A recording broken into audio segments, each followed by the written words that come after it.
Sorry, I'm a little late. Hey, everybody. It's Always Bookin Comedy. It's Monday night.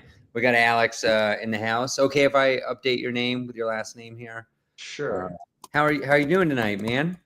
I'm okay. How are you? I'm tired. It's been a long couple of weeks. I did the Vail Comedy Festival. I just flew to Washington, D.C., did a show there. I mean, we'll talk about that in a little bit. And Cool. back in town, finally today, packed up all the festival equipment. And Hmm. man, it's just, that's a lot, man. It's a lot. There's Okay. like 30 comedians, 20 shows, 10 venues. Uh-huh. There's a lot going on. Right on. Yeah, but I'm excited. I'm gonna be in Albuquerque on Friday. Does that Yeah. sound right? This Uh-huh. Friday, I'll be there. Yep. I'm excited. Wednesday, Trinidad. Thursday, Mescalero, New Mexico. Friday, out. Just living the dream, buddy. Just living the Cool. dream. Go to Montrose after you, and then I think I have a night off unless we can pull together a show in Durango, and then we're in Honda, Arizona. Um, Okay.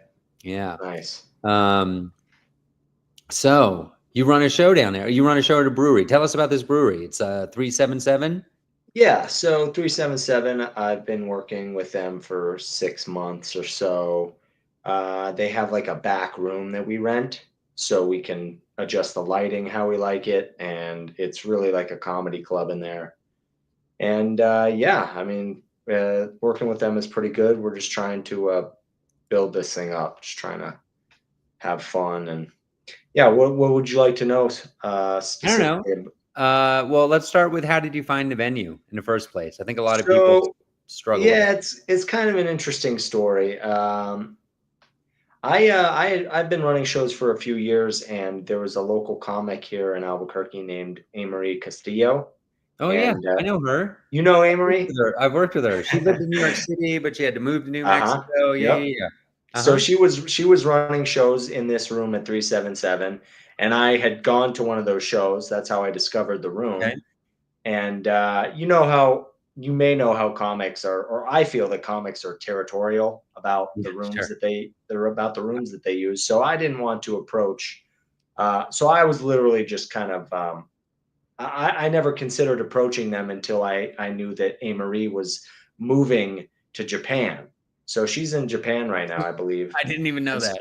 yeah, so I reached out to her about to get her blessing to use the room at That's 377. the right move, everybody out there. I, Yeah, I think that's the right move. it's crazy. It really is finding venues, but yeah, it all worked out, and I finally got in touch with 377, and we got shows this weekend. That's amazing. That's awesome. So it's got Yeah, a separate room for comedy, which is right, nice, right? exactly. Well, tell us about the shape of it, or like how many chairs, Well, or I don't know. Tell us something about it.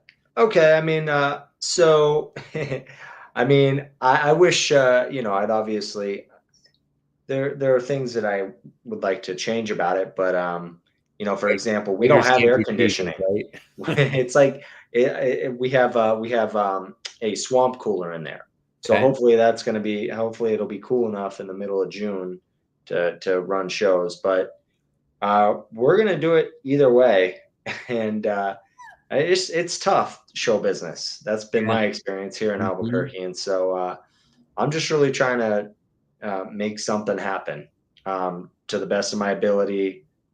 And yeah, I mean, it seats, with tables where we can get about 60 people in there, but the room could hold 100 people if we took out the tables.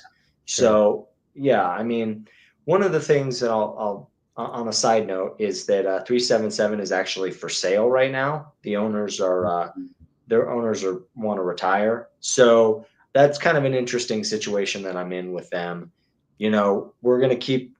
Uh, who knows what's going to happen to the comedy shows there if someone does decide to purchase the brewery. So it's Right. just interesting trying to I mean, I've honestly run shows in the last 3 years at a numerous different venues, and it's just like I'm just hopping around from one venue to the next, and It's hard I'd to like keep to it just busy, man. It's right, yeah, it's not as easy exactly. as it And looks. no, it isn't. And the thought has crossed my mind about leasing my own space, Hmm. but we're not there yet. Right. So maybe someday. I mean, I also think about going on the road like you do. And Sure. So you're a comic yourself? correct. Yeah. Yeah. So are you hitting mics and shows outside of the shows that you run? Yep. Yeah. I try to every day. You still there, Mark? Yeah, yeah, we had a little glitch in the All right. matrix, but we're there. By the way, we got a comment. We got people online watching all the way from North Carolina. Go Albuquerque Isotopes. Oh, that's That's funny. a minor league baseball team, I'm guessing, like a Yeah. Yeah. reference, maybe. Yeah. It is right on. Okay, right on. I guess they're popular. The Isotopes. Yeah, hell yeah. I'm uh, I'm not originally from Albuquerque, so I'm kind of learning about the sports teams here. Okay, pretty good comedy scene down there. It's a convenient place. I drive to Arizona quite a bit, and Uh-huh.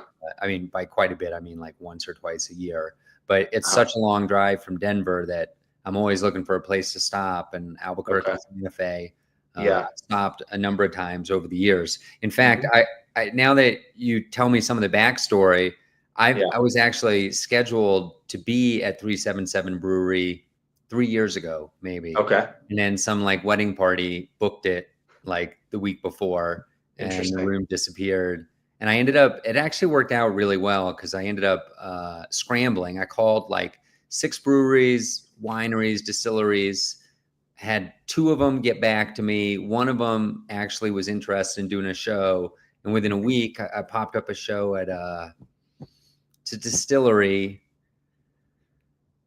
something like Crystal or something shiny sounding. Oh, okay. I don't know, Crystal Mountain Distillery or something like that. But they had a cool like room with a bunch of wooden barrels as a backdrop off to the side. It's not Safe House or Hollow Spirits. Hollow Spirit, that's the one. I was totally off. It's Hollow Spirits. Yeah, yeah. And Okay. You used the back room there. yeah, yeah, it was great. And I think somebody took it over. I think I was the first one to run a show there. And the next Yeah. time I was coming through, I reached out and they were like, well, uh, so and so who was affiliated with Dry Heat Comedy Club Uh-huh. was running a show there, and Hmm. so I couldn't run my own thing. But that first time through, I ran my own thing. I just ran a bunch of ads, and we sold a bunch of tickets. Every comic got paid really well. The audience had a great time. It worked out great. Okay. So sometimes, and this is a good lesson for everybody, I think, and probably applies to you too. If they sell this brewery and you lose this room, Uh-huh. um, it hurts when you lose a venue, but sometimes it turns into something better. I've Totally. like so many times I've lost a venue and then stumbled into a nearby venue that for whatever reason was better. Lower Yeah. ceilings, the economics were better. Hmm. People liked the room more, so it was easier to sell tickets. Who knows Hmm. what the reasons are, Yeah. but but it is hard. I've said this before, but I feel like running shows with any kind of frequency, you have to constantly be adding venues. Like you have Okay. to prepare for losing venues. Right. It's kind of like Totally. swimming. If I you're think not about that. constantly paddling, you're drowning. Uh-huh. You're gonna Yeah. lose. You're gonna die. So Yeah. you got to always be. Anytime I'm driving around, I'll see a place and I'll be like, "Oh, I'm gonna pull over here, see if there's a manager, drop a Hmm. card, see if it's possible to add a show." And sometimes I get in a situation where I'm like running more shows than I want to, but Uh-huh. then inevitably I'll lose a couple venues and then everything evens out. Hmm. So, so Nice. let's talk about some of the. It sounds like a great room and a good situation. Yeah. We've had What we've had good shows there for sure. Yeah. Who's We have good why don't shows. why don't we why don't we shine on some people? Who's crushed it? So, working with Barry, who is the booker that introduced you to me, Hmm. he sent me Clay Newman. He's memorable. I don't know. Where's he from? I think he's in LA, and Okay. He was that show great. was so much fun.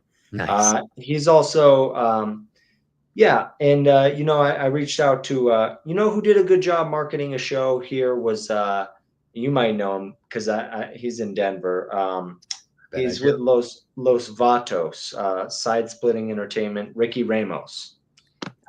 I I've emailed with him. I don't know Uh-huh. him well. I think I met him once at Comedy Works, but he Yeah. runs a Spanish language comedy festival, which I was Okay. interested in. So That's I run a cool. couple Spanish language shows a year, even though I don't Hmm. really speak Spanish. Yeah, I know about Ricky. He did a good Uh-huh. job drawing Well, you did a people. great job marketing.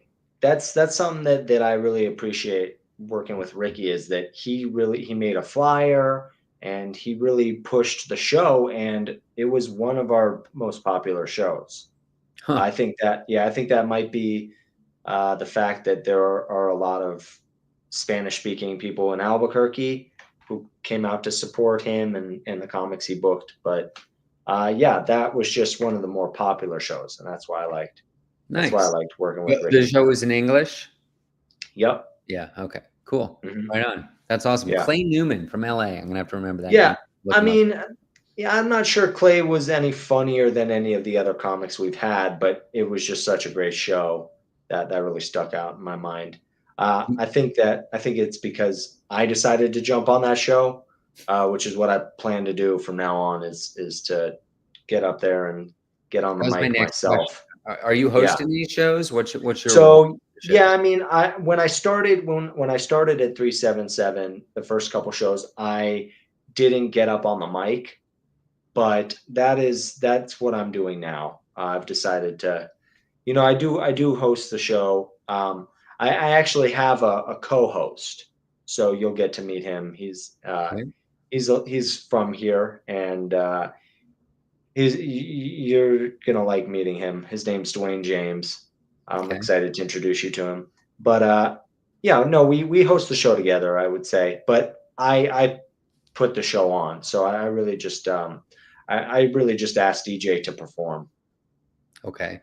Yeah, So you're running the ticketing, the marketing, I you're setting up the lights or exactly. whatever. Yeah, I do everything.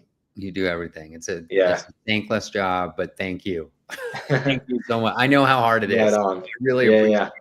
Well, I'm doing it for myself, and I appreciate, working with other comics because brings some variety to the show, and I think it helps sell tickets. So, it. yeah, I mean, I'm excited to get up there and make people laugh myself. Let's talk about emails. Do you collect Yeah, emails from I people? do. I do. How do you And do I'm Well, so I'm currently using Constant Contact, it? Mhm. which is an email service, and they're charging me $30 a month, and I'm not sure if that is worth it. I wonder if I could find a cheaper service, Mhm. but How many I, people are on your list? I've got about 500 right now. That's like How, there's a bunch of services that will do free up to yeah, 500 contacts, but then once okay. you go over, you gotta Uh-huh. start paying. So I'm not sure how well the email marketing is working for me. Hmm, I know that it does. I know that it does help a little bit. I do have some people that follow my emails, but mhm, yeah, I'm just not sure if it's worth the cost. Is I guess where I'm at right now. Yep. right. And yeah, it so also it's really difficult to get people to give you their email address. I've found so people don't really. Yeah, so Not everyone wants to give it up. totally, and 500 is a good number. Like, that's really solid for a bar show in Yeah. a city the size of Albuquerque. Hmm. But you must get the emails when people order online, right? Yeah, I can. That's right. I do steal people's email addresses off Let's not of call it steal, Eventbrite. but, Yeah. yes. Hey, I honestly don't mind at all. Uh-huh. Yeah, I mean Um, they can unsubscribe very easily from my right, emails. So, exactly. What's your strategy on marketing a show? Are you sending an email a month well, out, a week out, a day out? yeah. I mean, I spoke to someone once who told me that it takes 6 months to promote a show, and so I really start as soon as I can, and I'm Okay. just yeah. Right How now I often are you use running a show at this point? so well, it's going to be weekly starting this Whoa. Saturday, and Okay. then yeah, and then we do the Friday, and then we have a Friday show with you once a month. So Okay. we'll do one Friday show a month. So Okay. hopefully being on the same day every week will also help. But yeah, I think it takes time. or I hope it. Yeah. So how do you, I hope it when you does. move to weekly, how are you going to book that? With local comics, or do you think you're Honestly, I don't even know right now. I'm not even thinking about it. I don't even care. I honestly like it's so hard getting people to show up and to break even and to make yeah, any money in this business that I'm literally just doing it for myself at this point. okay. Well, I'll deal with.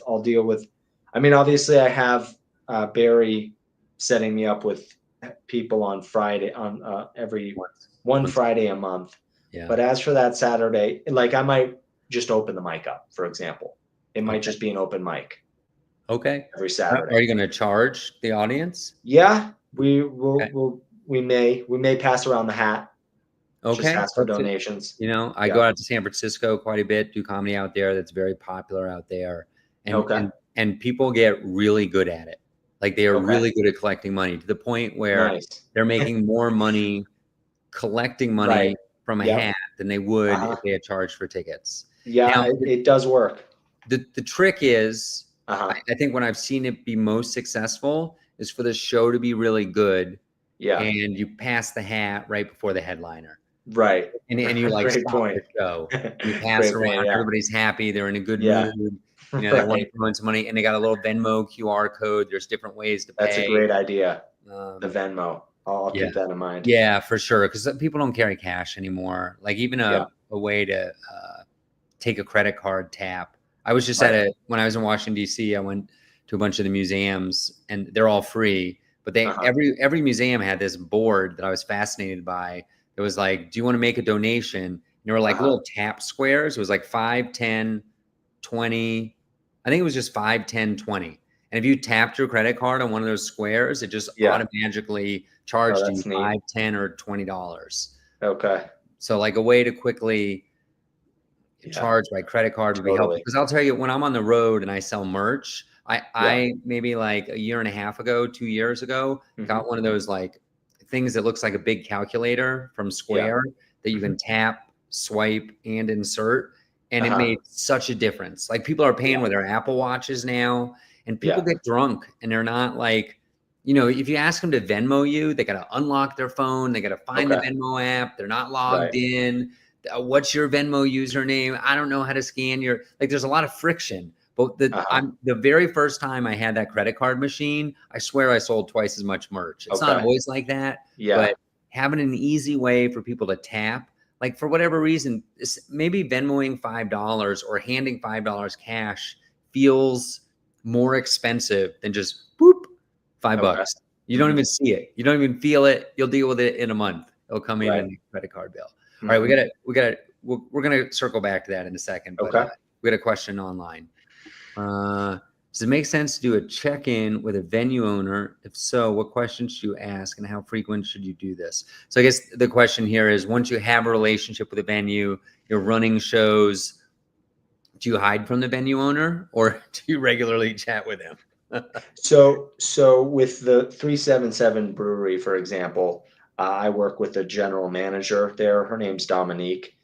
You might meet her, and I want to touch base with her all the time, Okay. probably more frequently than she wants to hear from me. So I honestly probably gotta stop myself from bothering her too much. I just want to make sure that the venue's happy because I've got a door deal with them.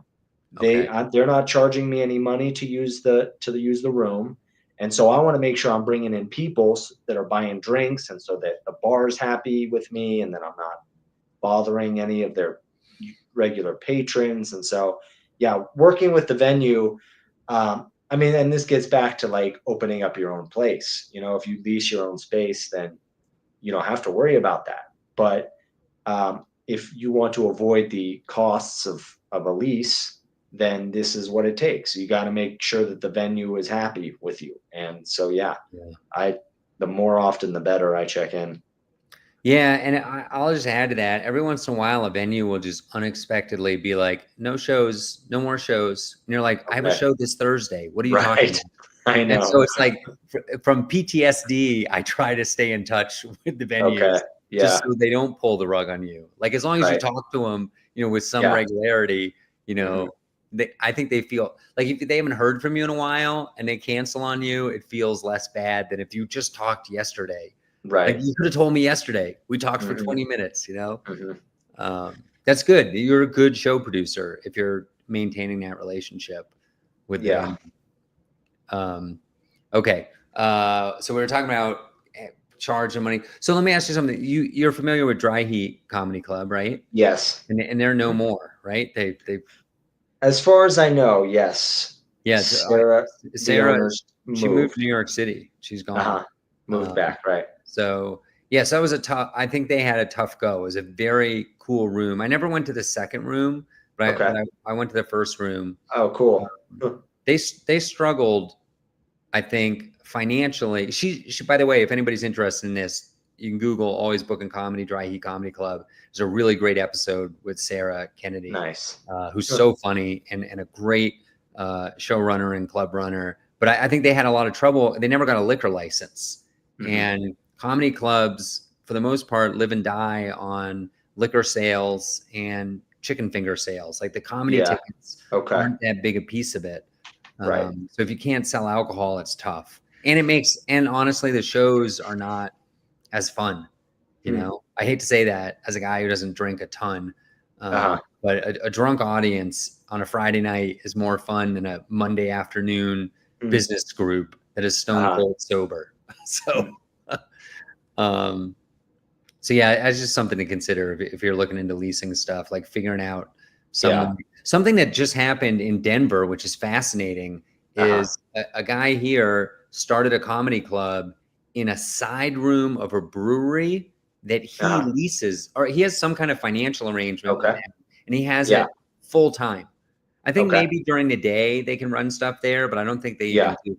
So they sell their beer in this side room during the Uh-huh. comedy shows, Okay. and he has like a permanent space that Uh-huh. the only reason I think he pays for it is there was a public newspaper article that mentioned he used a commercial real estate broker to find this new space. Hmm. So I don't think those real estate brokers care if there isn't any lease money being paid. So Uh-huh. so that would be like if there are new owners to 377, maybe Yeah. somehow you could, I don't know, lease that space, Yeah. or at least lease it Friday and Saturday nights or something like that.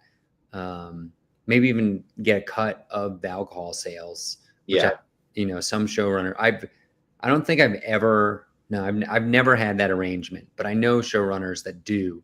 And then Yeah. every once in a while, like there was a famous story in Denver, Scruffy Murphy's, there was an open mic, and the open mic host got paid a flat fee plus like 10% of liquor sales.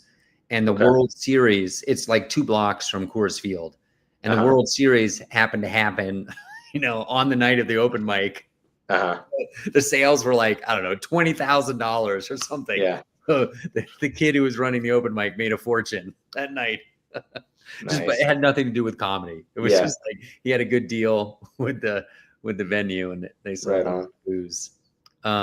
Let's talk about other marketing stuff that's been helpful. Sure. I'm getting a sense from you that it's hard to sell tickets, which, amen, brother. Like I'm in the same boat. It's so much effort and energy to get Hmm. butts in seats. Yeah. Anything that's worked especially well for you, or anything you feel has been a waste?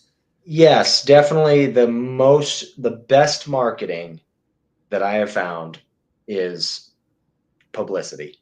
If you can get the newspaper to write a story about your show, or any sort of coverage that you can get, that is what puts butts in seats. What's the newspaper in Albuquerque? Are you talking about like the big daily paper? Yep, we have two papers. One of them is the Albuquerque Journal, and Okay. they did, for example, they wrote a story about one of our shows at the 377 Brewery, and we had 60 people at that first show.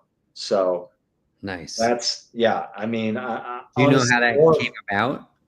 well, I mean, I reached out to the newspaper, and Okay. so yeah, and really, I should be putting more effort into that. Okay. I figure they're probably um, they I don't know, maybe I'm too timid about it. I should probably put more effort into trying to get free publicity. Yeah. I do know that it helps with newspapers. They're chronically understaffed, And if you can help them by like, Yeah. instead of just saying, hey, do you want to do a story? Say, hey, do you Right. want to do a story? Here's a Google Drive folder with Okay. all the facts you need and some art. So Hmm. basically, it's kind of similar to when you're reaching out to a club to try and get booked. Like Hmm. I was talking at the festival, there was a club owner, an industry person who came to the festival, and he was just like, he went on a rant about how dumb comics are and how sometimes they'll email and just be like, hey, should I send you a tape? Uh-huh. It's like, buddy, do you have any Yeah. idea how many emails I get? I don't have time to tell you to send me a tape. Just Right. send the tape Okay. Got and it. tell me exactly what days you're available. Like, make my job easier, and Uh-huh. I'll help you. Otherwise, I'm just furious with you. I don't want to deal with Yeah. you. You're just wasting Hmm. my time.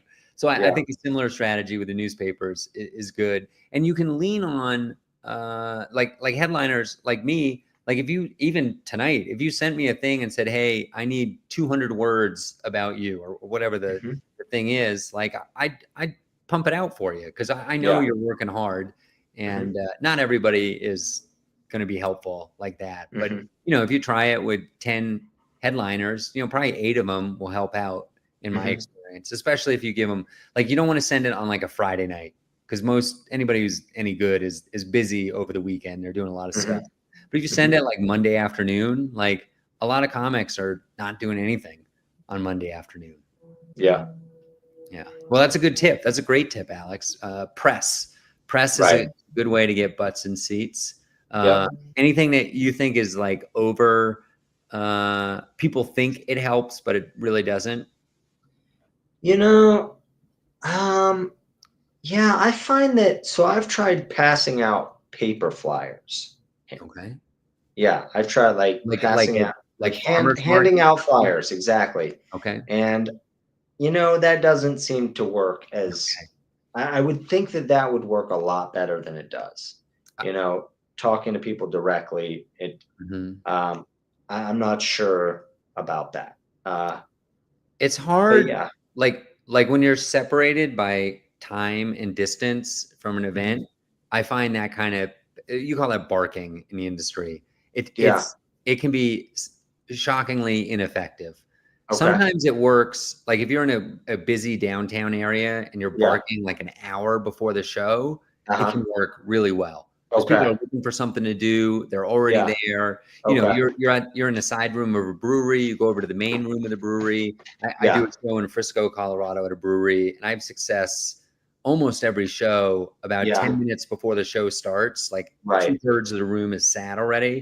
And I just Yeah. walk around and I go, hey, we flew in a headliner from LA. Or do you want to Mhm. come watch? It's starting in 10 Right. minutes. And people are like, Yep. there's a comedy show in 10 minutes, Mhm. like 10 steps that way.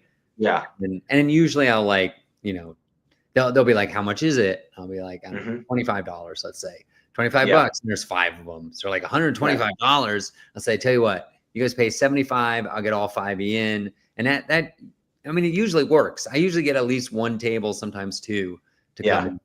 Uh, so and Mhm. what's the worst that can happen? They say no. Right. Yeah. Uh, I do that at 377 Brewery as well. okay, cool. Yeah, I'll walk around the bar Yeah, and tell people about the show. it's great. Seems like you're doing everything right.